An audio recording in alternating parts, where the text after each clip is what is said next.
Sebab Tuhanlah tempat perlindungan, yang maha tinggi tempat perteduhan. Malapetaka takkan menimpaku.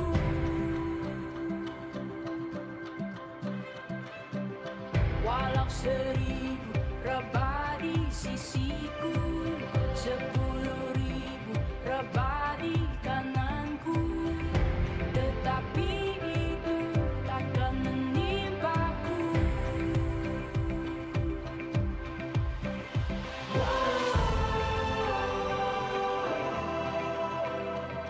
Walau badai datang, ku kan tetap percaya.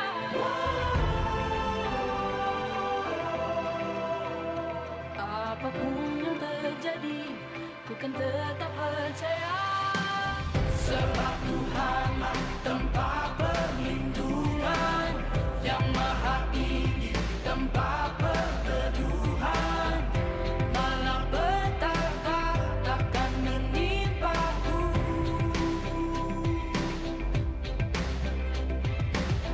Walau 1000 rebah di sisiku, 10.000 rebah di kananku, tetapi itu takkan menimpaku.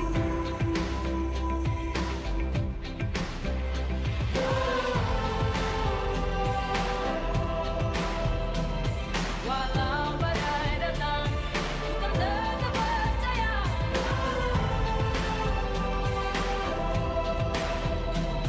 Apapun yang terjadi, ku kan tetap percaya.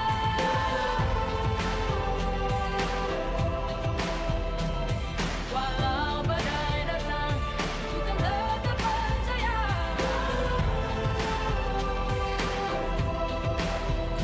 Apapun yang terjadi, ku kan tetap percaya.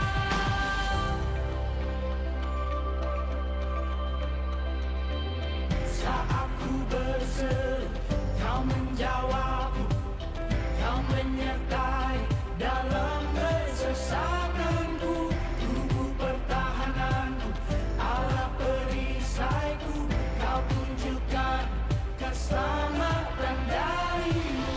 Saat ku berseru, kau menjawabku, kau menyertai dalam kesesakanku. Tubuh pertahananku, Allah perisaiku, kau tunjukkan keselamatan darimu. Saat ku berseru, kau menjawabku, kau menyertai dalam kesesakanku. Tubuh pertahananku, Allah perisaiku, kau tunjukkan keselamatan darimu.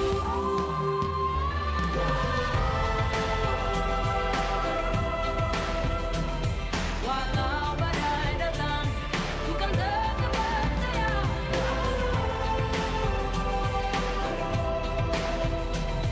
Apapun yang terjadi, ku kan tetap percaya.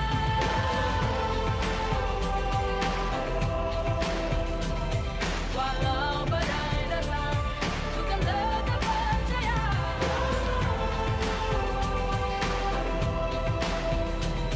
Apapun yang terjadi, ku kan tetap percaya. Sebab Tuhanlah tempat perlindunganku. Mari kita bangkit berdiri bersama-sama saudara.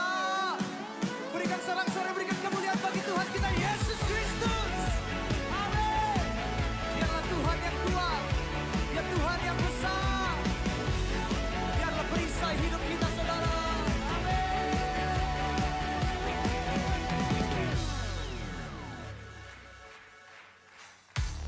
Tinggal dekatmu ku aman, hidup dalammu ku menang.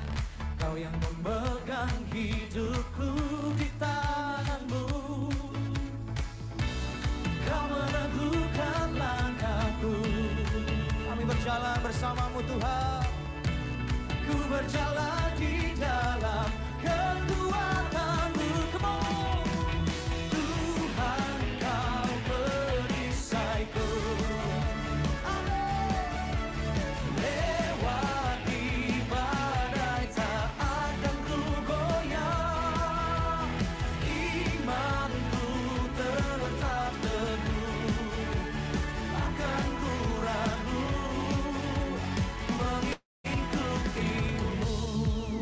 Yang percaya buat Tuhan kita besar, katakan amin.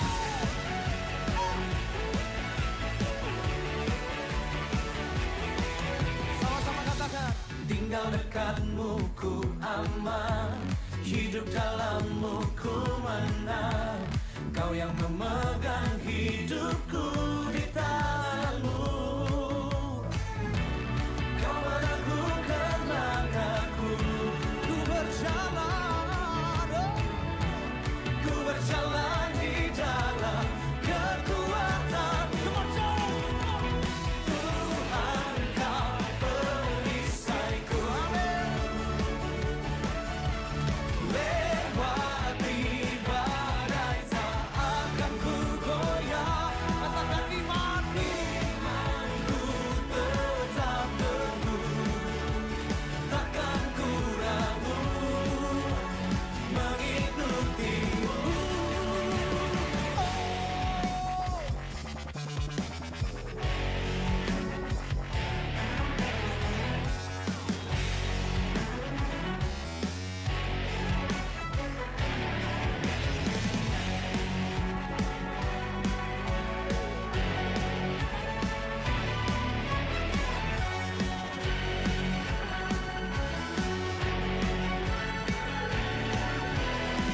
Mari lambaikan tanganmu sama-sama saudara. Hey. Kau meneguhkan langkahku. Ku berjalan di dalam kekuatanmu.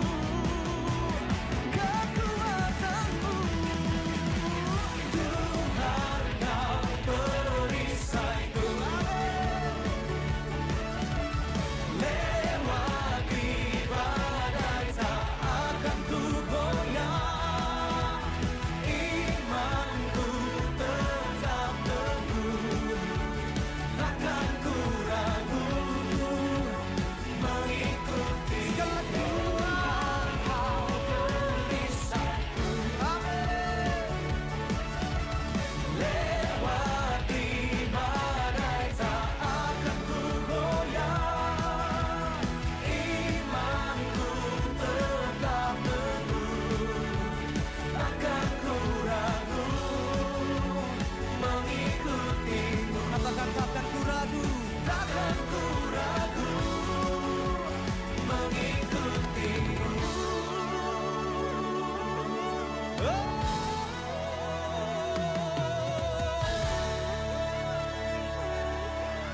Sorak-sorai bagi Tuhan kita Yesus Kristus.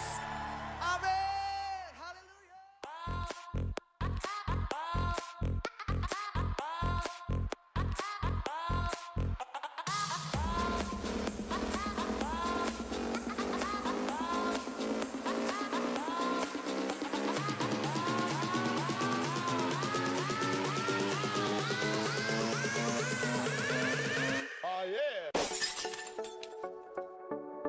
I love this one. I want them to see you. So I'm climbing up to the top of the world to show what I'm made of. 'Cause I've got a light that's out of this world, yeah. Look in my eyes and you can see the love inside of me. I'm like a rocket getting ready to launch. I need to tell somebody, I want everyone to know. Ready, set, here I go. Let's light up the city. Everybody shine your lights, 'cause the light of the city could be coming back tonight. So turn up your lights.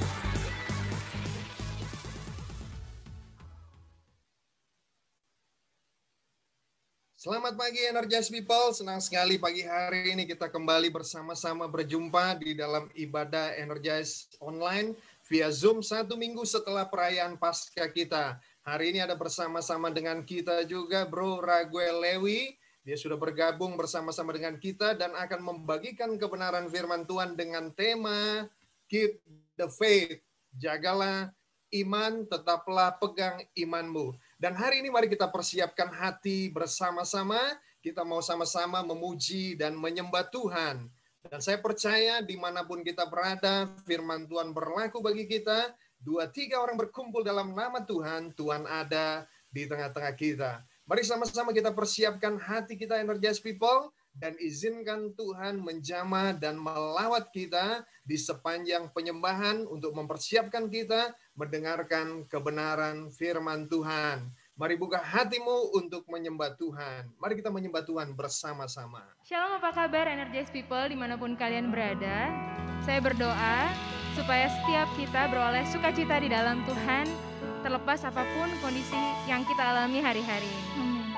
Mari sebelum kita sama-sama memuji dan meninggikan nama Tuhan, mari kita bersatu dalam doa. Bapa yang baik, terima kasih Tuhan untuk anugerah-Mu, untuk kasih setia-Mu yang selalu baru dalam hidup kami Tuhan. Sampai hari ini ya Bapa, kalau kami boleh beribadah kepada-Mu, sungguh kami mengucap syukur Tuhan, dan juga bersama teman-teman kami ya Bapa. Walaupun kami terbatas ruang dan waktu, tapi kami percaya kuasa Tuhan tidak terbatas atas kami semua. Mari hadir Tuhan, beracara di tengah-tengah kami pimpin ibadah kami dari awal hingga akhir, biar kami mendapatkan sesuatu yang baru dan jiwa kami disegarkan Tuhan.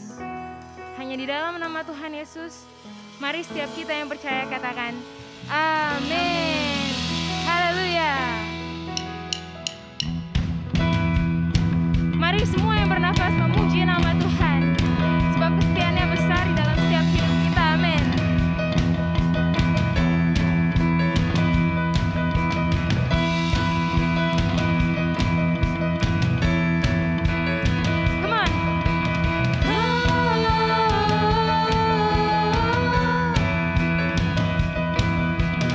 Oh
bila kau di sisiku, pada siapa ku takut, karena kaulah perisai dan kuat.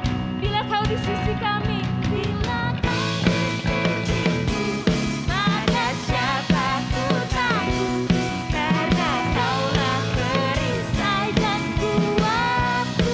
Yes God, bila kau di sisiku, pada siapa ku takut, karena kaulah perisai dan kuatku.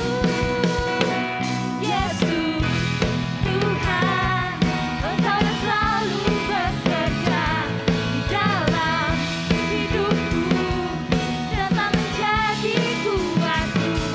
Sekarang aku selalu kan meninggikanmu, kesetiaanmu besar. Yesus, Tuhan, Engkau yang selalu bekerja di dalam hidupku, datang menjadi kuatku. Sekarang aku selalu kan meninggikanmu, kesetiaanmu besar di dalam. Mari serukan.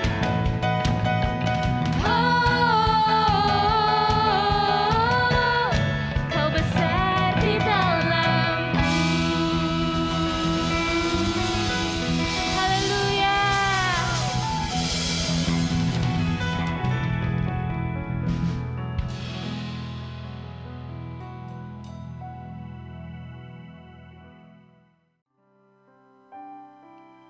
Hanya Engkau Tuhan, pribadi yang paling mengenal hati kami. Oleh sebab itu Tuhan, selidiki hati kami, agar kiranya Engkau dapati kami tetap setia Tuhan, sampai akhir hidup kami. Amin. Mari sama-sama katakan. Selidiki aku, lihat hatiku, apakah ku sungguh mengasihimu, Yesus, Kau yang Maha Tahu dan menilai hidupku, tak ada yang tersembunyi bagimu. Selidiki aku, selidiki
Amin.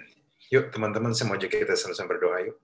Bapak, kami ucap syukur atas hari ini, Kau Tuhan yang baik dan tidak pernah menyerah sama kami. Tuhan, bantu kami untuk mengerti bahwa Kau dekat. Bantu kami untuk mengerti bahwa Kau nggak pernah meninggalkan kami. Tuhan, bantu kami untuk mengerti apa itu iman kami, dan bantu kami untuk menghargai dan menaruh nilai pada iman kami sendiri, Tuhan. Kami percaya bahwa Kau nggak pernah menyerah sama kami. Terima kasih atas kebaikan. Karena kami mau dengar firman-Mu. Kau pakai hamba-Mu untuk bisa mengkomunikasikan firman-Mu dalam bahasa yang bisa dimengerti, Tuhan. Thank you, Lord. Terima kasih Kau sayang sama kami. Di dalam nama Yesus kami berdoa. Amin. Oke, selamat siang. Shalom teman-teman dari Energize. Halo. Supaya semangat dikit, kita bisa kasih reaction terbaik yuk buat tim Praise and Worship yang tadi, yang udah typing, yang udah melayani, yang mereka terbaik yang mereka bisa yuk. Ya, kayak gini-gini. Kasih reaction terbaik buat mereka. Karena walaupun mereka pasti nggak mudah untuk tetap setia, tetapi teman-teman tahu bahwa apa yang mereka lakukan itu sesuatu yang baik. Mereka tetap setia melayani Tuhan, mereka tetap setia walaupun kadang nggak mudah, nggak ada yang sepenuhnya mudah di momen-momen saat ini. Tapi aku percaya bahwa kita perlu belajar menghargai orang-orang yang sudah berjerih lelah melayani, yang udah ngurusin agar Zoom ini bisa berjalan dengan rapih. Dan aku percaya bahwa seringkali karena kita udah terlalu terbiasa, kita jadi nggak bisa menghargai. Padahal banyak hal di hidup ini hanya karena kita sudah terbiasa mempunyainya, sudah terbiasa melihatnya, sudah terbiasa melakukannya, nggak berarti itu kehilangan harganya. Begitu banyak orang punya kesehatan, ya. Tapi karena mereka sudah dari kecil sehat, jarang sakit, begitu mereka tidak menghargai kesehatan mereka. Mereka makan suka-suka, mereka ngerokok suka-suka, tanpa mereka sadari bahwa hanya karena mereka punya, nggak berarti kesehatan itu kehilangan harganya. Sementara banyak orang mau nafas saja susah. Banyak orang, jadi saya berharap semoga teman-teman yang Energize tidak kehilangan matamu, tidak kehilangan sudut pandangmu atas hal-hal yang paling berharga di hidupmu. Bersyukur untuk keluargamu walaupun nggak mudah, bersyukur atas kesehatanmu, bersyukur atas gerejamu, bersyukurlah atas gembalamu yang masih peduli, yang mungkin tetap punya hubungan sama kamu. Bersyukurlah. Dan walaupun sekarang saya tahu sekolah online tidak mudah, kuliah online tuh nggak mudah. Beberapa orang bilang, Kak, aku kuliah online, nggak dapat apa-apa, Kak. Negatif si COVID ya, Kak. Positif stupid ya, Kak. Jadi berasa geblek banget gitu, kagak ngerti apa-apa. Memang melelahkan, memang nggak mudah. Tapi hari ini makanya saya nggak mau ngomong panjang, saya cuma mau berharap kita di masa-masa sekarang, di masa-masa tidak mudah ini kita tetap bisa mempertahankan iman kita. Kita tetap bisa punya semangat. Kita tetap bisa punya sudut pandang yang baik akan kehidupan yang Tuhan siapkan bagi kita. Tentu saya tahu ada banyak di antara teman-teman yang akhirnya semenjak pandemi jadi sering berantem sama orang tua. Ada? Gara-gara kelamaan di rumah, tadinya jarang ketemu orang tua. Tadinya kalau kamu di sekolah atau di kampus atau di tempat kerja, sekarang work from home, school from home, jadi sering berantem. Bahkan kamu sering dengar beranteman orang tuamu. Saya nggak bisa bicara banyak hal soal itu, tapi biarlah hari ini firman Tuhan memberikan kekuatan dan kehiburan bagi teman-teman semua. Aman semua? Semua siap, teman-teman? Yuk, hari ini apa yang aku mau share simple, teman-teman, bahwa apa yang aku share ini kayaknya sudah di hatiku dari lama, dan aku mau membagi ini buat teman-teman semua. Dan judul apa yang saya bagi, judulnya simple. Saya akan bicara tentang keeping the faith. Keeping the faith. Menjaga iman, mempertahankan iman, mempertahankan semangatmu di dalam Tuhan. Saya mau bicara tentang bagaimana kamu bisa tetap mempertahankan api di dalam dirimu, bagaimana kamu bisa mempertahankan semangatmu. Kenapa? Karena sometimes, kadang pandemi, kelamaan di rumah bisa bikin kita stres, bisa bikin kita tidak termotivasi, bisa bikin kita kehilangan apa yang sebenarnya penting. Di 2 Timotius 4 ayat 7 mengatakan, ini bukan saya ngomong ya, Paulus yang ngomong, Aku telah mengakhiri pertandingan yang baik. Aku telah mencapai garis akhir. Dan aku telah memelihara iman. Ini ada satu statement yang menarik, teman-teman, bahwa ada satu kata yang namanya memelihara. Karena kenapa saya menarik? Karena kata memelihara ini menarik. Karena pada waktu kita dengar kata ini, kita merasa memelihara itu. Saya mau nanya, ada di antara teman-teman nggak yang semenjak pandemi jadi suka piara tanaman? Ada? Ada suka piara tanaman? Saya rasa ada beberapa di antara teman-teman, termasuk adik saya, pandemi jadi piara tanaman. Tanaman hijau ini, itu. Kenapa? Supaya rumahnya tuh nggak sepi. Biar kelihatan seger gitu misalnya. Nah, saya belajar tentang kata memelihara. Kata memelihara ini punya unsur memperhatikan, memperlakukan dengan hati-hati, dan dipenuhi kebutuhannya setiap hari. Saya ulang lagi, memelihara punya unsur memperhatikan. Jadi saat kamu memelihara sesuatu, berarti kamu pay attention sama sesuatu itu. Kalau kamu bilang kamu memelihara kucing, memelihara anjing, atau memelihara tanaman, kamu memperhatikan dengan baik-baik kucing itu. Kamu perhatikan dengan baik-baik binatang piaraan itu. Terus kamu memperlakukan dengan hati-hati, makanannya kamu perhatiin baik-baik, dan dipenuhi kebutuhannya setiap hari. Nah, karena pelihara binatang, kamu perhatiin dia, perlakukan dengan hati-hati, kebutuhan dipenuhi setiap hari. Nah, pertanyaan saya, kucing kan lucu, tanaman itu kan enak dilihat, anjing mungkin lucu. Pertanyaan saya, iman lucunya di mana? Kenapa? Karena saya mau kasih tahu bahwa orang yang ngomong memelihara iman ini, dia adalah si Om Paulus ini, dia bukanlah pribadi yang terus-menerus mendapatkan keuntungan dari imannya. Bahkan untuk bisa mempertahankan imannya, dia butuh bayar harga yang mahal. Paulus memelihara imannya dan bahkan dia harus bayar mahal atas iman yang ia pelihara. Aku mau share sedikit teman-teman apa yang dialami Paulus di ayat ini.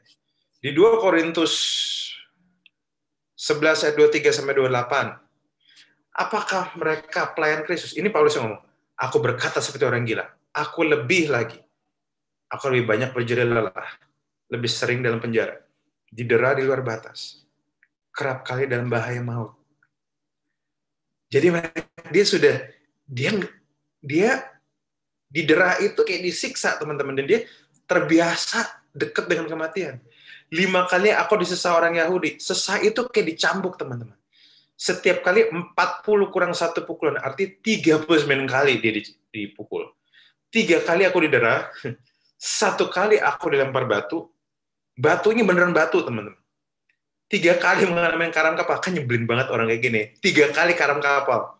Kita kan kapal, kalau teman-teman tahu kapal kok ombang-ambing aja, nggak usah kapal. Kita di rumah aja kadang angin kekencengan. Kena jendela, kita deg-degan banget. Sehari semalam aku terkatung-katung di tengah laut. Dalam perjalananku, aku sering diancam bahaya banjir dan bahaya penyamun. Bahaya dari pihak orang-orang Yahudi dan dari pihak orang-orang bukan Yahudi. Bahaya di kota, bahaya di padang gurun, bahaya di tengah laut, dan bahaya dari pihak saudara-saudara palsu. Aku banyak berjerih lelah dan bekerja berat. Kerap kali aku nggak tidur. Aku lapar dan dahaga. Kerap kali aku berpuasa, kedinginan, dan tanpa pakaian. Dan dengan tidak menyebut banyak hal lagi, urusanku sehari-hari, yaitu untuk memelihara semua jemaat-jemaat. Ini ayat yang sangat mengerikan, tapi sangat, kalau teman-teman bisa punya perspektif yang baik untuk melihat ayat ini, teman-teman bisa lihat bahwa harga yang dia bayar sebegitu mahalnya. Tapi teman-teman tahu nggak? Paulus yang disiksa seperti ini, Paulus yang menghadapi hal tidak mudah seperti ini.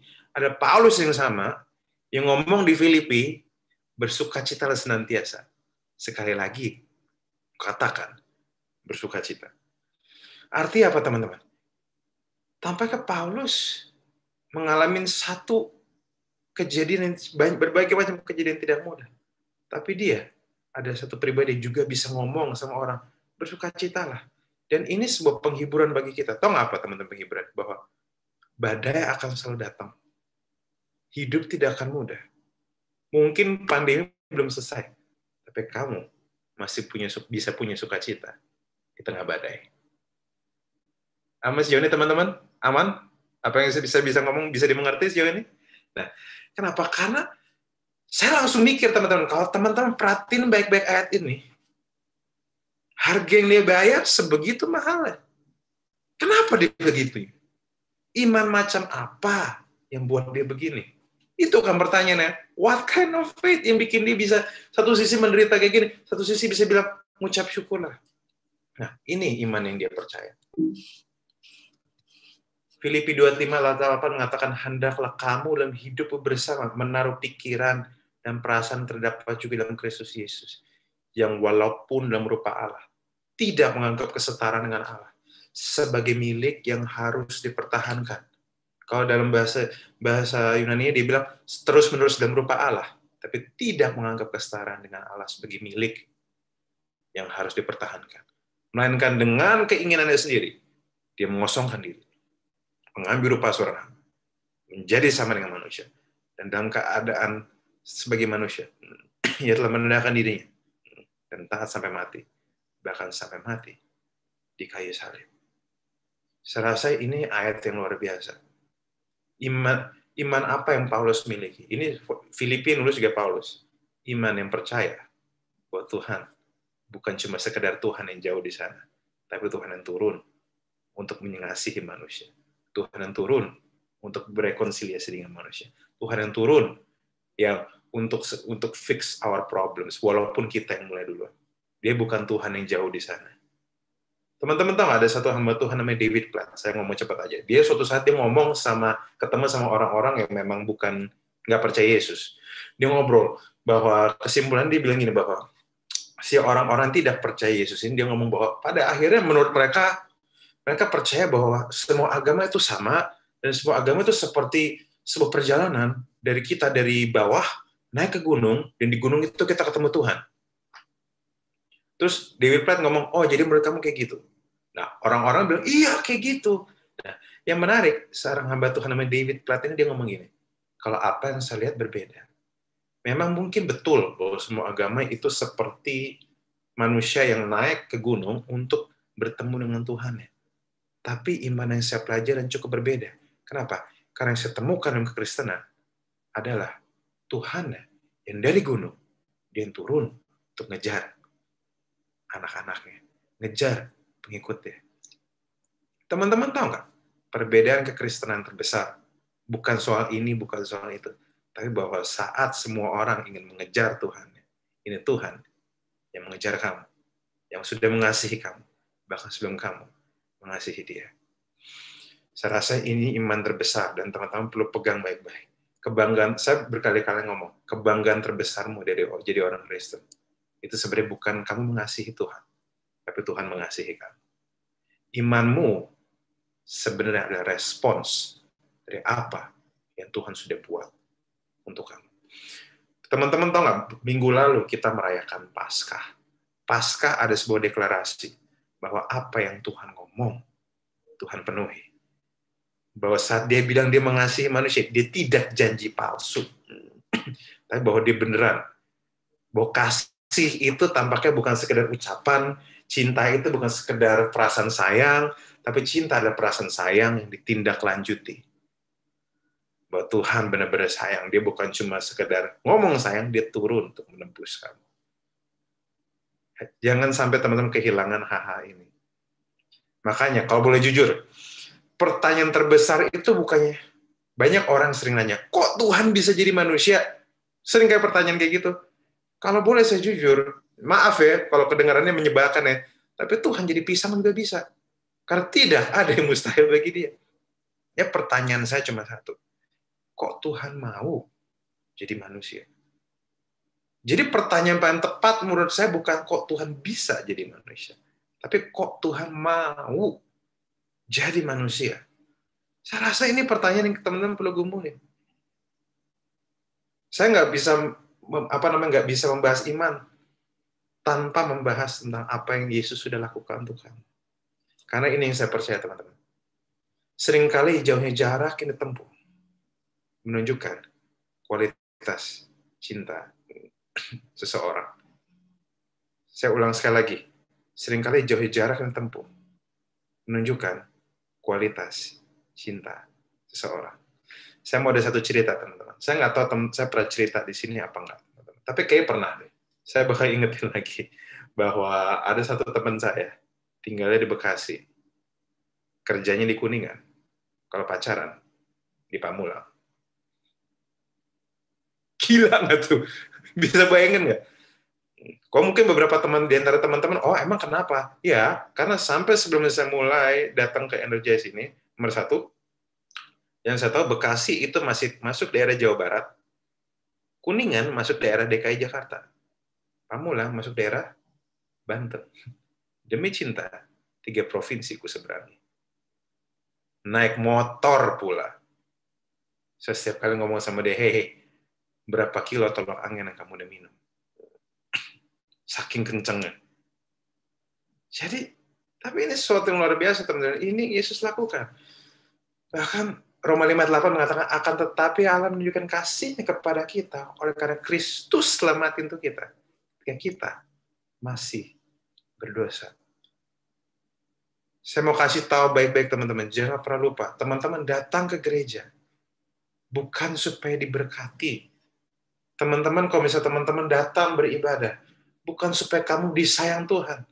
Saya mau kasih tahu, sebelum kamu datang ke gereja, sebelum kamu kenal Kristus, sebelum bahkan walaupun Kristus itu nggak jadi sesuatu yang penting bagi kamu, saya mau kasih tahu, Dia sudah mati untuk kamu. Tuhan sudah sayang kamu sebelum kamu sayang sama Dia. Coba direnungin dulu. God loves you even before you love Him. Kamu masih berdosa, Tuhan udah mati bagi kamu. Kamu merasa minder, Tuhan udah mati bagi kamu. Kamu merasa kamu nggak disayang, saya mau kasih tahu, Tuhan sudah sayang kamu. Teman-teman tahu nggak bahwa Tuhan tahu? Apakah Tuhan tahu ada yang bakal nolak Dia?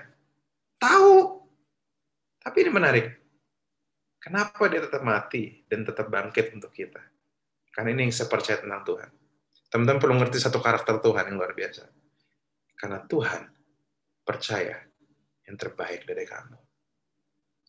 Teman-teman kalau cek seluruh kitab Perjanjian Lama dan Perjanjian Baru, Perjanjian Lama dan Perjanjian Baru diisi sama berbagai macam orang yang punya satu kesamaan.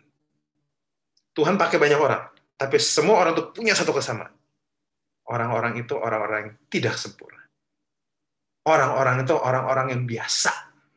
Orang-orang itu bahkan orang yang kadang masih melanggar perintah Tuhan. Orang-orang itu orang-orang yang nggak mudah. Tapi teman-teman tahu, bahkan Daud, satu pribadi, dia ada satu pribadi yang sudah disayang Tuhan, dia malah nyolong istri orang. Teman-teman bisa lihat bahwa Tuhan, tapi apakah Tuhan tahu? Apakah Tuhan apakah Tuhan pergi dari dia? Yang terbukti ternyata enggak. Memang karena kesalahannya, Daud harus terima konsekuensi. Tapi Tuhan tidak meninggalkan dia. Dan ini yang saya percaya teman-teman. God knows your worst, but He sees the best out of you. Devil knows your best, but he sees the worst out of you. Apakah Tuhan nggak tahu siapa diri kamu? Tuhan nggak tahu kelemahan kamu? Saya mau kasih tahu, Tuhan tahu kebodohanmu, Tuhan tahu segalanya, tapi Tuhan tetap percaya yang terbaik dari kamu. Iblis tahu yang terbaik dari kamu. Iblis tahu segala hal, tapi iblis memilih untuk lihat yang buruk. Pertanyaan saya cuma satu. Sekarang, bisa nggak teman-teman lihat dirimu, lihat teman-temanmu seperti Tuhan lihat mereka, seperti Tuhan lihat kamu? Karena dimulai dari sini dulu. Roma 8:15 mengatakan, so kamu tidak menerima roh perbudakan buat kamu menjadi takut lagi. Tapi kamu telah menerima roh yang menjadikan kamu anak Allah. Oleh roh itu kita berseru, ya Aba, ya Bapa. Yang tadinya cuma kita bisa nyebut Allah, kita sekarang bisa nyebut ya Aba, ya Bapa. Kamu nggak perlu takut lagi. Teman-teman, saya justru mau kasih tahu. Di dalam keadaan kayak gini, saat kamu mungkin lagi sering jatuh dalam dosa dan sebagainya, Saat kamu lagi dalam keadaan tidak baik, justru jangan lari dari Tuhan. Larilah kepada Tuhan. Saya ulang sekali lagi, justru saat kamu lagi dalam keadaan terburuk, jangan lari dari Tuhan. Tapi larilah kepada Tuhan. Kenapa? Karena status kamu bukan seorang hamba yang bisa dibuang begitu aja. Kamu adalah anak. Saya nggak tahu model macam apa orang tuamu. Sejujurnya, minta maaf. Aku nggak tahu di keluarga kamu diperlakukan seperti apa. Saya nggak tahu background keluarga kamu seperti apa. Saya mungkin, ini kalau tebakan saya ngerasa bahwa beberapa di teman-teman kayak ada yang broken home, kayaknya ya. Dan saya tahu, saya benar ngerti, bahwa mungkin teman-teman tidak bisa melihat gambaran orang tua dan gambaran ayah dengan jelas. Saya bisa ngerti, dan bahkan mungkin ayah kamu, orang tua kamu, memperlakukan kamu dengan kurang baik. Saya juga nggak ngerti. Tapi teman-teman, saya mau kasih tahu, Tuhan yang menciptakan kamu, tahu persis siapa dirimu, dan tidak menyerah terhadap kamu. Saya mau ngomong bagi teman-teman yang minder. Saya mau ngomong bagi teman-teman yang lagi nggak termotivasi. Saya lagi mau bicara sama teman-teman yang lagi nggak dalam keadaan terbaiknya. Saya lagi mau bicara sama teman-teman yang mungkin bingung mau ngapain, karena di rumah pun lagi banyak berantem. Teman-teman stres karena kerjaan atau karena sekolah. Ayahmu juga stres, dan akhirnya banyak beranteman di rumah. Saya cuma mau kasih tahu, bahkan dalam keadaan terburuk, Tuhan tidak menyerah terhadapmu. Don't you give up on yourself. Saya mau ajak teman-teman untuk melihat Tuhan dari sudut yang berbeda. Kalau misal teman-teman nggak punya Bapak yang jelas, saya mau kasih tahu, ada Bapa di surga yang kamu punya akses. Kamu bukan lagi budak, kamu adalah anak. Status kamu anak. Artinya anak itu identik dengan akses. Kalau kamu budak, kamu hanya bisa mendekat sama Tuhan karena ada maunya. Tapi saat kamu anak, kamu punya akses untuk bicara dengan Bapamu di surga. Saya perlu tekankan ini baik-baik. Bedanya budak dan anak. Memang kadang status kamu anak, tapi kadang mungkin memang mental kita kelamaan jadi budak. Jadi memang kita harus latihan jadi anak. Budak itu, sorry ya teman-teman, datang sama Tuhan kalau cuma butuh doang. Tapi kalau anak, walaupun ada masalah, walaupun ada apapun, dia tetap datang karena punya akses kepada ayahnya. Dan ayah, dan teman-teman tahu nggak, kitab Mazmur bercerita tentang bagaimana Daud dalam keadaan baik, dalam keadaan muji Tuhan, keadaan lagi kesel sama Tuhan, dia tetap datang sama Tuhan. Teman-teman, saya percaya bahwa iman yang sejati adalah iman yang bisa ngomong sama Tuhan. Tuhan, saya datang kepadamu. Saya lagi nggak dalam keadaan terbaik. Saya lagi nggak percaya sama kamu. Bantu saya untuk percaya. That's true faith. Saat kamu nggak percaya sekalipun, kamu datang sama dia. Kenapa? Karena imanmu tidak tergantung perasaanmu. Imanmu tergantung siapa dia. Teman-teman tahu nggak? Saya lagi belajar tentang definisi iman. Makanya teman-teman, saya percaya satu hal bahwa kalau ada begitu banyak orang pergi ke gereja hanya untuk datang lihat berkatnya. Seakan-akan kalau misalnya ada masalah, Tuhan berarti nggak sayang saya. Saya malas pergi ke gereja. Saya malas pergi ke sini. Saya capek, kesel. Kenapa nggak ada perubahan hidup saya? Nah, tapi saya mau ngajak teman-teman untuk nggak mengenal Tuhan hanya dari berkatnya. Tapi mengenal Tuhan dari siapa dia, karakternya, dan apa yang dia sudah lakukan sama kamu. Begitu banyak orang menggantungkan pengharapan mereka atas berkat yang mungkin Tuhan bisa kasih. Tapi teman-teman tahu nggak, kenapa kita nggak gantungkan pengharapan kita sama apa yang Tuhan sudah lakukan? Teman-teman perlu kenal Tuhan secara personal. Teman-teman tahu nggak, saya sempat ngecek di ayat di 2 Korintus, sebab hidup kami adalah hidup karena percaya, bukan karena melihat. Saya belajar tentang, saya iseng cek di definisi di sebenarnya iman di dalam kekristenan itu apa sih? Nah, teman-teman tahu nggak? Saya mau jelaskan definisi iman dalam kekristenan. Nomor 1, iman artinya percaya janji Tuhan. Nomor 1, Kedua, iman artinya mempercayai kesetiaan Tuhan. Itu nomor 2. Dan ketiga, iman berarti mengandalkan karakter Tuhan. Oke, saya akan bantu jelasin sekali lagi. Iman itu artinya percaya janji-janji Tuhan. Karena Tuhan punya banyak janji, dan dia bukan manusia yang bisa bohong. Nomor 2, iman berarti mempercayai kesetiaan Tuhan. Alkitab bilang, walaupun kamu kadang nggak setia, Tuhan tetap setia. Yang ketiga, belajar untuk mengandalkan karakter Tuhan. Inilah iman yang sebenarnya. Iman yang akhir karena pengenalan. Teman-teman tahu nggak? Kalau pada waktu seseorang itu, kamu tahu bahwa seseorang itu baik, kamu nggak perlu rasa-rasa percaya sama dia. Kamu langsung percaya sama dia. Kenapa? Karena kamu tahu ini orang baik. Kamu tidak mengandalkan rasa perasaanmu, percaya apa enggak. Enggak, kamu mengandalkan integritasnya. Kamu mengandalkan nama baiknya. Kamu mengandalkan siapa dia. Jadi kadang, saya harus jujur, seringkali iman identik dengan perasaan. Tapi sebenarnya iman nggak ada hubungan dengan perasaan. Karena iman berarti menaruh pengharapanmu sama karakter seseorang.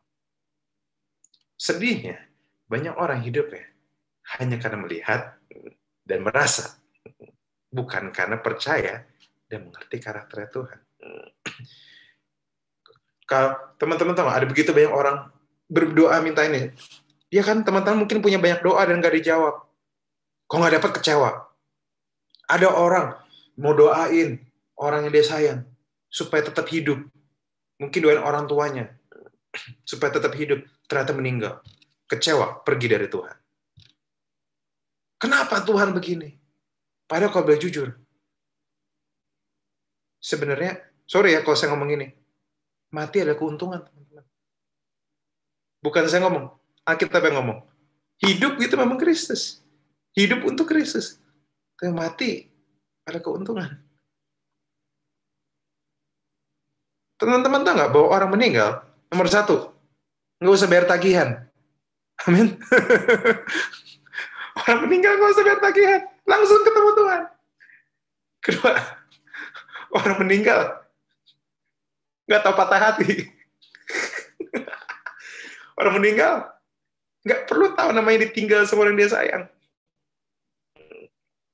Kalau boleh jujur, yang nestapa bukan orang meninggal, orang ditinggal. Yang meninggal mah happy-happy aja. Ketemu Tuhan, dia happy. Seringkali makanya kadang saat kita berdoa, Tuhan, semoga nenek saya nggak meninggal. Semoga nenek saya tetap sehat. Pada umur udah 90-an gitu. Semoga nenek saya tetap sehat sampai tua, sampai kapanpun. Apakah itu doa yang baik? Kamu tahu, orang makin tua itu menderita hidupnya. Ini pertanyaan saya dulu, teman-teman. Makanya ini yang saya percaya. Are you guys ready? Kalau boleh jujur, ada untungnya.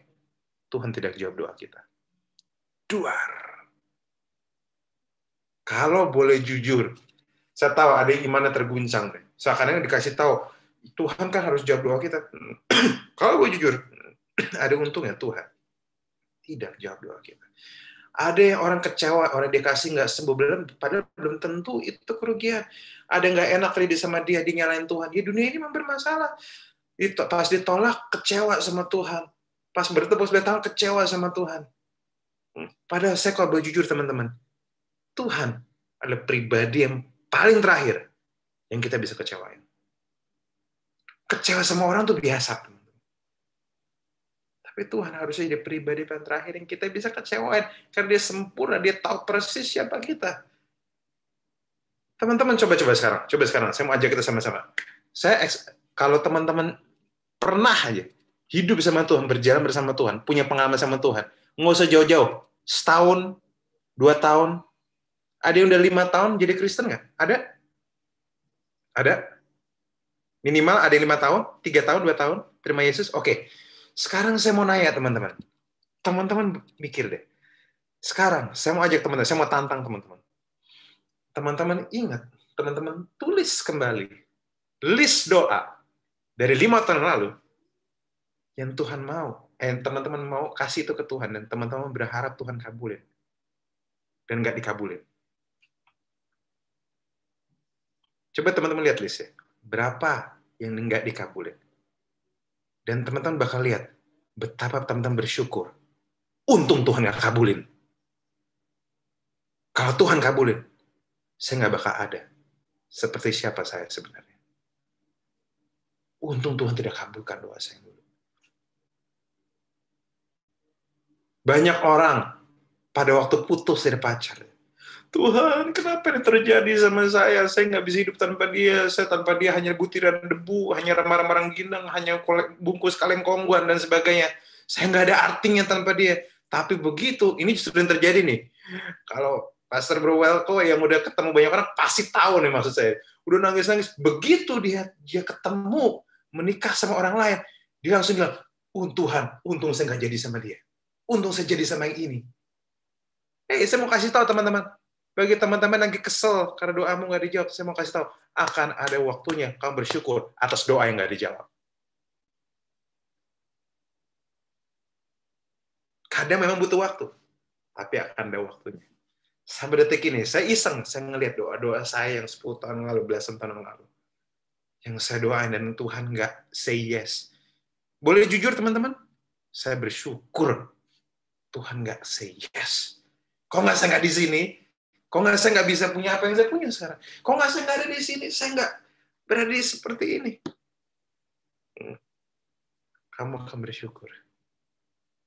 Makanya, jangan fokus pada doa yang nggak dijawab, tapi fokuslah pada karakter Tuhan. Kalau Tuhan jawab, dia baik. Kalau Tuhan tidak jawab, dia tetap baik. Kenapa teman-teman? Saya mau kasih tahu. Kok bisa kayak gitu? Kalau Tuhan jawab harusnya dijawab. Nggak. Saya mau kasih tahu.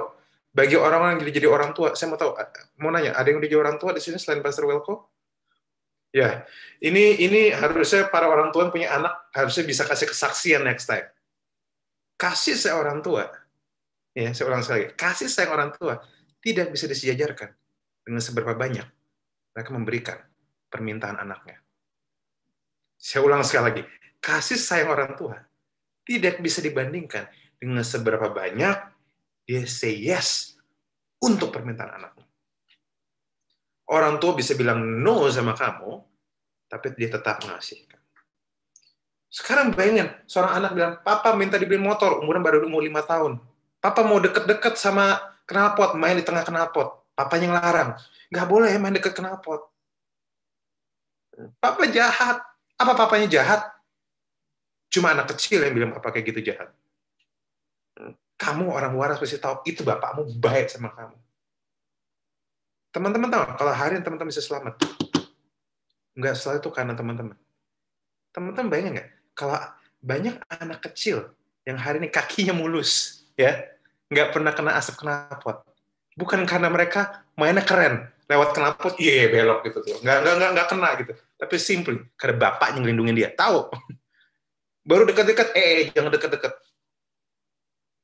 Saya rasa kita akan malu saat pas kamu di surga. Kamu ketemu Tuhan, dan kamu menyadari betapa banyak hal yang Tuhan sudah lakukan untuk melindungi kamu. Kamu akan sangat malu. Ternyata pas di posisi ini Tuhan lindungin saya. Ternyata pas di sini Tuhan lindungin saya. Kamu akan malu sekali.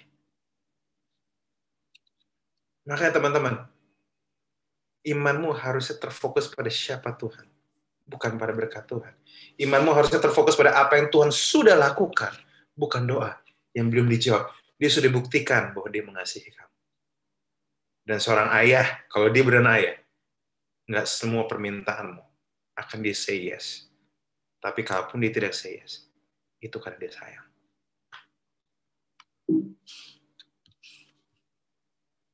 Teman-teman perlu pegang. Nah, tapi banyak orang yang bilang kayak gini, tapi saya tetap males, Kak, saya capek kayak gini, saya mau ibadah, saya tahu ibadah online tuh nggak mudah, teman-teman. Saya tahu. Tapi pertanyaan saya cuma satu. Should you follow your feelings? Ini pertanyaan saya buat teman-teman. Oke, teman-teman lagi ini merasa lemas, merasa tidak termotivasi, teman-teman merasa nggak beriman. Oke. Oke lah, saya bisa mengerti. Tapi pertanyaan saya cuma satu nih. Apakah perasaanmu harus diikuti? Harus nggak? Pertanyaan kedua, apakah pasti dia benar? Ketiga, saya mau nanya, kalau kamu merasa perasaanmu harus diikuti, kamu ingat nggak bahwa kadang hatimu pun yang kamu anggap benar itu pernah bawa kamu mencintai orang yang salah?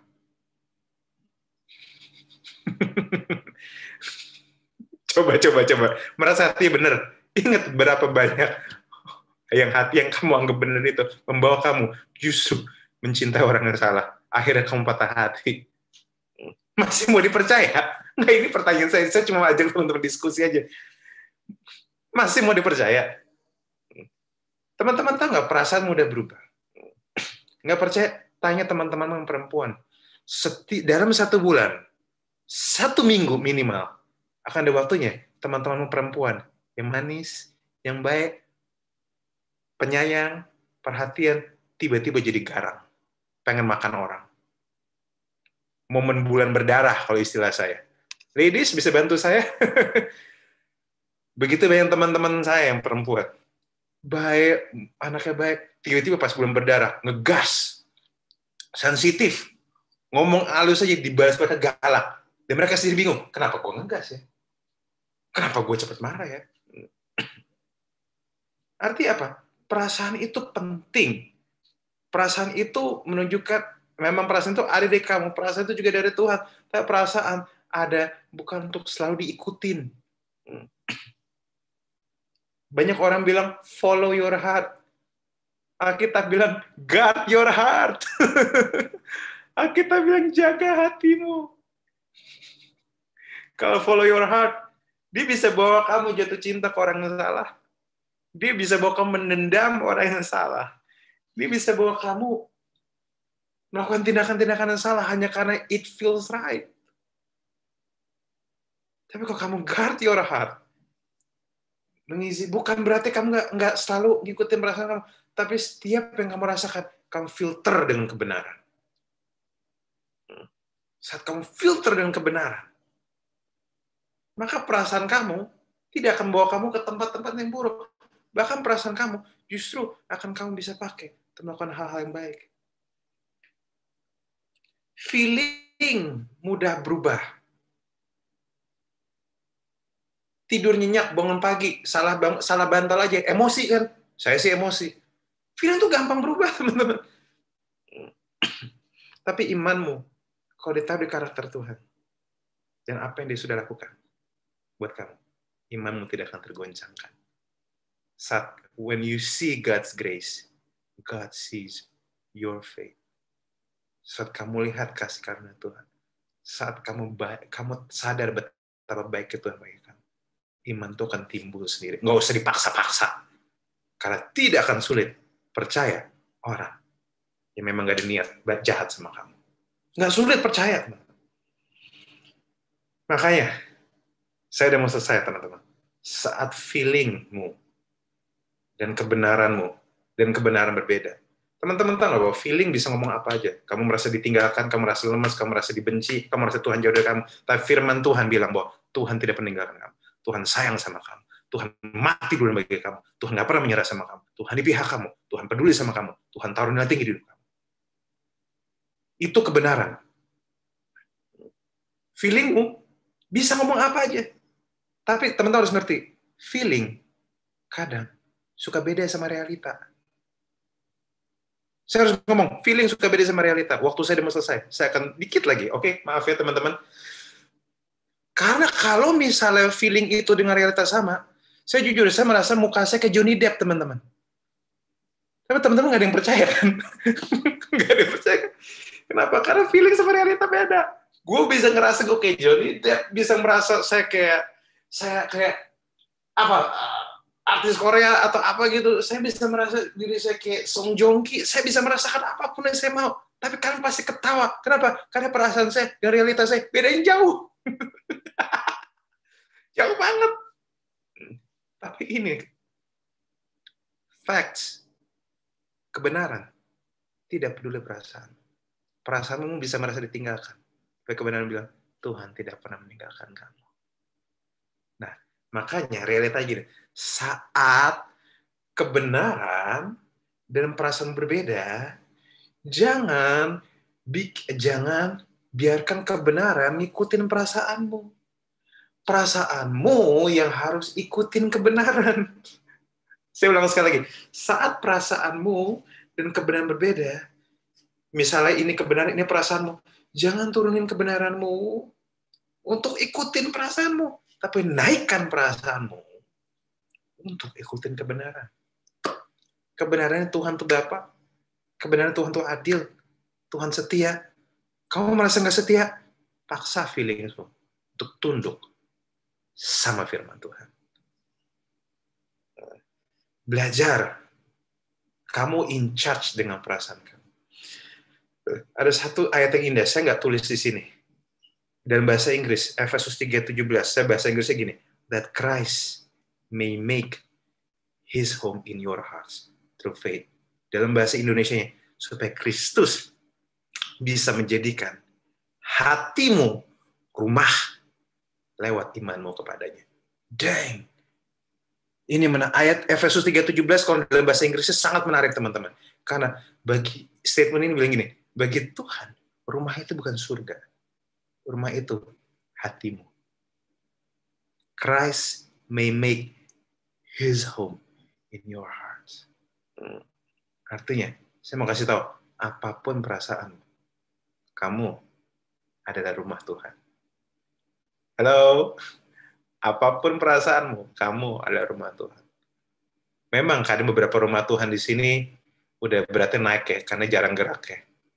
Beberapa rumah Tuhan di sini kadang hidupnya udah berantakan. Kenapa? Karena makan Indomie, 1 kurang 2 kebanyakan tambah telur jam 1 pagi. Karena jam tidurnya berantakan kan. Rumah Tuhan udah berantakan. Tapi teman-teman tahu nggak? There's no place at home. Kamu bisa, rumahmu mungkin nggak sempurna. Bukan rumah mewah gitu kan. Tapi kamu tetap berasa rumah kan. Ya, mungkin itu yang Tuhan rasakan. Mungkin rumah ini nggak sempurna. Tapi tetap feels like home. Because it's home. Tapi, karena itu rumah. Kalau Tuhan anggap kamu rumah, jangan kaget. Kalau Tuhan akan izinkan kamu diproses dengan kehidupan. Karena kalau memang dia berasa rumah itu pasti disapu, dirapiin. Kalau kamu dibersihkan Tuhan, jangan protes. Kalau Tuhan izinkan kamu melewati berbagai macam kehidupan, jangan protes. Karena bagi Tuhan, kamu rumah. Dan jangan lupa yang terakhir, ya, janganlah kita menjauhkan diri dari pertemuan-pertemuan ibadah kita, seperti dibiasakan beberapa orang. Marilah kita saling menasihati dan semakin giat melakukannya menjelang hari Tuhan mendekat. Ibadat 10:25. 1 Timotius 6:6 mengatakan, memang ibadah itu kalau disertai rasa cukup, memberi keuntungan besar. Teman-teman, kadang bisa malas ibadah karena online. Tapi saya mau kasih tahu, saya mau ajak teman-teman untuk punya intensi, be intentional.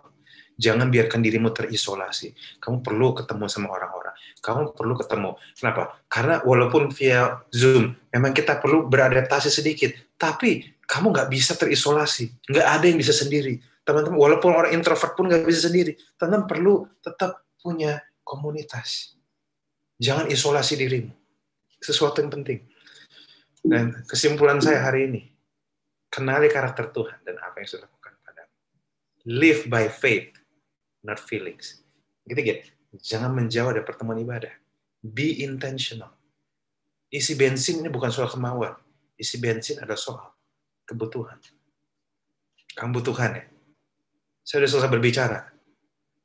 Semoga teman-teman bisa menyadari bahwa satu sisi, kalau kamu lagi merasa imanmu turun, merasa kamu nggak berasa Tuhan dekat sama kamu, jangan stuck di perasaan. Ikutilah kebenaran. Biarkan kebenaran yang membersihkan hatimu. Kenalilah karakter Tuhan. Dia setia, ya adil. Yang kamu lihat, jangan berkatnya doang. Lihat karakternya. Karena berkatnya kadang belum tentu dikasih. Kalau kadang Tuhan bisa say no. Tapi kalau kamu tahu bahwa kalaupun dia say no, itu untuk kebaikan. Maupun dia say yes and no, kamu tidak akan tergoncangkan.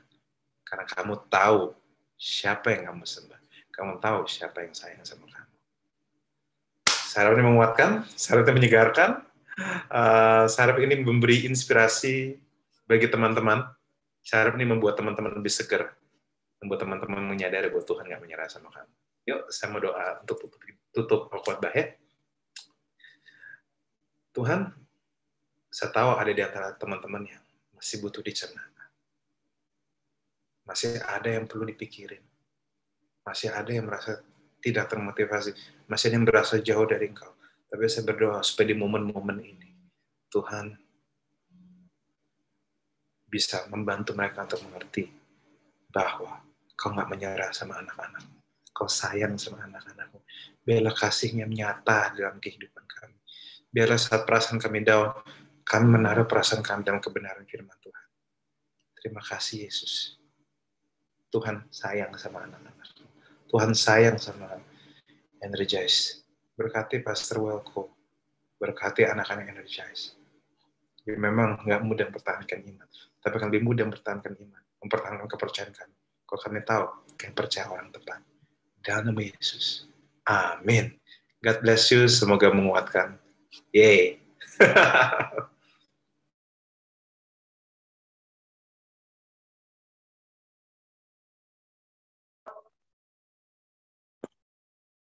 Teman-teman, kita mau bersatu hati di dalam doa untuk doa syafaat. Terima kasih Pastor Reguel Lewi yang sudah berbagi firman.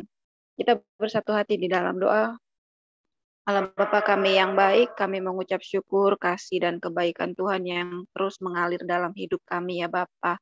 Tuhan, kami telah mendengarkan kebenaran firman Tuhan yang mengingatkan kami Tuhan untuk kami tetap terus memelihara iman kami kepada Engkau sepanjang hidup kami di muka bumi ini. Tuhan memberkati hamba-Mu, anak-Mu yang sudah menyampaikan kebenaran firman-Mu. Engkau terus pakai dia di dalam generasi ini Tuhan, bahkan kapanpun Tuhan pakai, anak-Mu ini boleh menjadi berkat bagi banyak orang. Terima kasih Tuhan untuk kebenaran firman-Mu. Tuhan, kami berdoa ya Bapa untuk pemerintahan Republik Indonesia.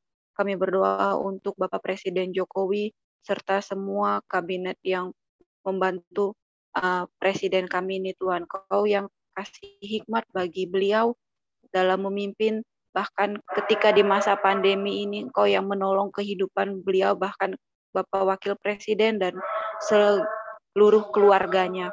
Kami berdoa untuk setiap nakes yang tersebar di seluruh Indonesia ini Tuhan, mereka sudah berjuang di tengah pandemi. Biar Tuhan Yesus yang menolong, memberikan kekuatan, dan biarlah Tuhan Engkau memberikan imun yang kuat bagi para nakes, dan melalui tangan-tangan mereka kuasa-Mu dinyatakan bagi setiap pasien yang sakit. Terima kasih ya Tuhan, kami berdoa untuk gereja kami GSJ Batu Tulis, kami berdoa untuk Gembala Sidang, Bapak Pendeta Peter Buntoro beserta keluarga, bahkan semua jemaat Engkau pelihara ya Bapa. Kalau di tengah-tengah kondisi saat ini, mereka yang mengalami kesulitan, biar Tuhan pemeliharaan Tuhan nyata bagi setiap jemaat GSJ Batu Tulis. Bahkan kami berdoa juga untuk anak-anak Energize yang saat ini Tuhan di dalam pekerjaan, Engkau yang menolong, di dalam usaha dan mata pencarian anak-anak Energize, Tuhan memberkati. Yang bersekolah secara online dan kuliah juga secara online, Tuhan kasih hikmat-Mu, mampukan mereka mengikuti kuliah dan sekolah online mereka ya Tuhan dari rumah masing-masing.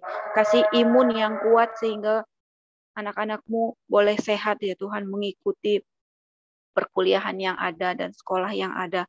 Kau juga yang menjaga anak-anak Energize yang saat ini sedang menjalin hubungan dengan pasangan mereka, dengan pacar mereka, agar anak-anak Energize boleh menjaga kekudusan di hadapan Tuhan. Mereka boleh bertemu, mereka boleh saling menjaga kekudusan mereka ya Bapa. Tuhan Yesus yang menjaga juga setiap orang tua anak-anak Energize. Terima kasih ya Tuhan, kami serahkan komunitas Energize ke dalam tangan Tuhan. Dalam nama Tuhan Yesus Kristus kami telah berdoa. Mari teman-teman kita mengangkat tangan untuk menerima berkat dari Tuhan. Energize people yang dikasih oleh Tuhan, peliharalah imanmu dengan pertolongan daripada Roh Kudus, karena Tuhan memberkatimu, Tuhan melindungimu, Tuhan menyinari engkau dengan wajahnya dan memberi engkau kasih karunia. Tuhan hadapkan wajahnya kepadamu dan memberi engkau damai sejahtera. Kiranya kasih Bapa Sorgawi, anugerah Tuhan Yesus Kristus dalam persekutuan dengan Allah Roh Kudus menyertai kita sekaliannya dari sekarang sampai selama-lamanya. Amin. Terima kasih Pastor Raguel Lewi. Teman-teman sekalian, bolehkah sebelum nanti kita berinteraksi dan mendengarkan pengumuman, kita buka video kita masing-masing.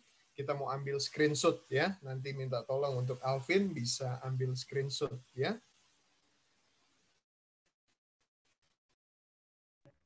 Oke teman-teman, boleh buka kameranya ya. Mau di screenshot dulu. Ya. Oke. Nice. Oke. Siap-siap ya. Udah semua? Udah siap? Oke. 3, 2, 1. Sampai teman-teman. Satu dulu. Kita bentar. Oke, kita teks sekali lagi.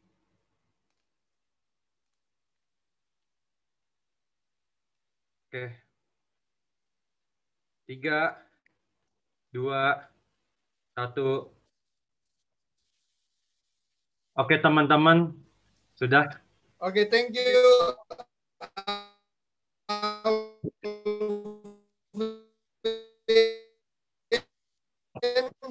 Thank you, Bro Raguel Lewi juga secara khusus tadi. Bro Raguel Lewi juga secara khusus tadi mengangkat soal kalau ada salah pilih di masa yang lalu, barangkali itu adalah proses Tuhan ya, karena kita menggunakan hati ya, bukan mengikuti apa yang jadi kehendak Tuhan ya. Barangkali itu juga berangkat dari pengalaman ya. Karena kita bersyukur ya kalau saya lihat apa namanya story dari Pastor Christopher Tapieru ini udah konseling pranikah ya. Jadi teman-teman nanti ada yang kita doakan, biasanya kita lalu setelah habis doa berkat tidak ada lagi yang didoakan, tapi nanti kita doa buat Pastor Raguel Lewi. Rencananya saya belum tahu, tapi ada rencana untuk menikah. Lalu juga kita berdoa buat teman kita yang hari ini bukan 1 orang, 2 orang ya, ulang tahun ya. Kakak beradik lagi. Ya, kakak beradik ya. Handika dan Handrian ini nggak tahu bagaimana kakak beradik bisa ulang tahunnya sama, saudara ya. Itulah mujizat daripada Tuhan ya.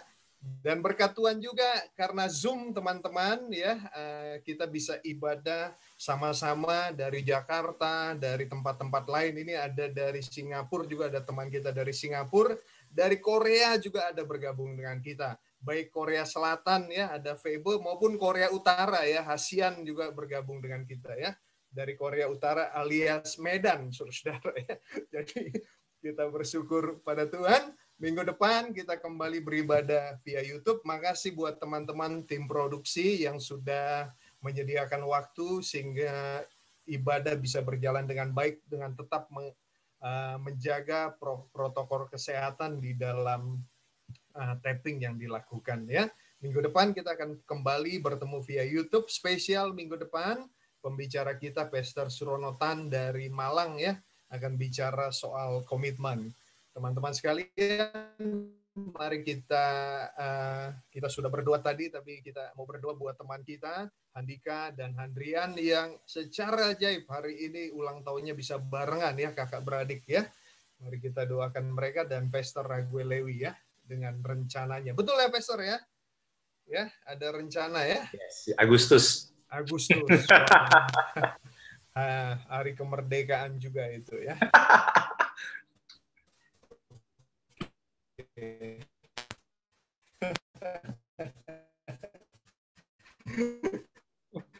Mari kita bersatu dalam doa. Sepertinya ada Yusar tadi yang gabung sama kita. Bersatu dalam doa. Bapak Surgawi, makasih Tuhan kami bisa kembali bertemu ya Tuhan. Sekalipun via Zoom, tapi kami bersyukur bisa bersama-sama bersekutu. Bersyukur buat teman-teman Energize yang hadir hari ini. Dan hari ini juga kami bersyukur untuk teman kami, Dika dan Hadrian Tuhan yang berulang tahun.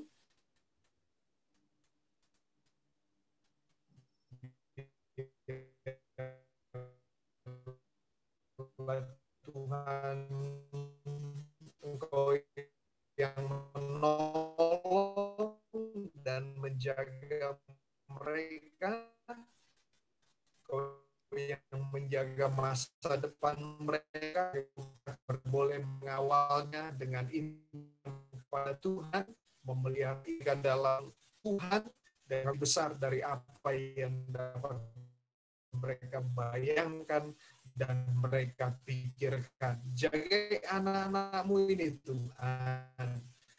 Mereka melayani Tuhan dalam studinya, Tuhan tolong hidup mereka. Orang akan mengenal betapa luar biasa dan mereka adalah bukti dan tanda penyertaan Tuhan. Kami bersyukur juga untuk hamba-Mu, Bro Raguel Lewi, berbagi kebenaran firman Tuhan hari ini Tuhan.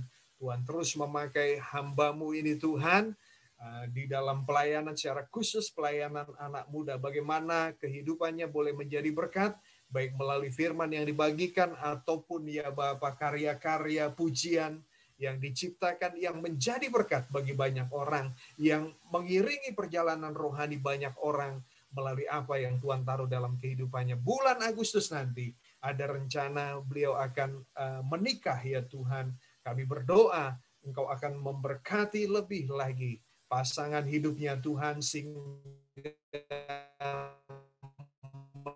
melalui pesta mereka boleh lebih lagi bersinergi Tuhan dan menjangkau lebih banyak lagi, berdampak lebih besar lagi. Segala persiapannya kami taruh ke dalam tangan Tuhan. Kiranya Tuhan yang menolong, cukupkan segala yang diperlukan lebih dari segalanya Tuhan. Biar nama Tuhan dipermuliakan dalam pemberkatan ataupun resepsi yang dilakukan, bahkan dalam perjalanan pernikahan mereka. Kami serahkan, ya Bapa, biarlah terus sehat hamba-Mu ini dan calon pendampingnya. Demi nama Tuhan Yesus Kristus kami berdoa. Haleluya. Amin. Thank you. Terima kasih, Pastor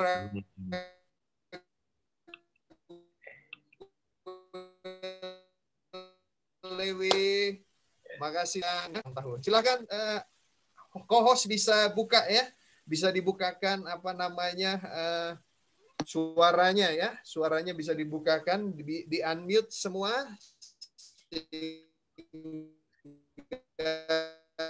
Teman-teman boleh berinteraksi. Thank you, Kak. Ya. Thank you. Thank you. Makasih Kak Elko, makasih semuanya nih. Thank you semuanya. Thank you. Han Handika, happy birthday. Makasih Tante. Thank you semuanya. Happy birthday Han. Dah.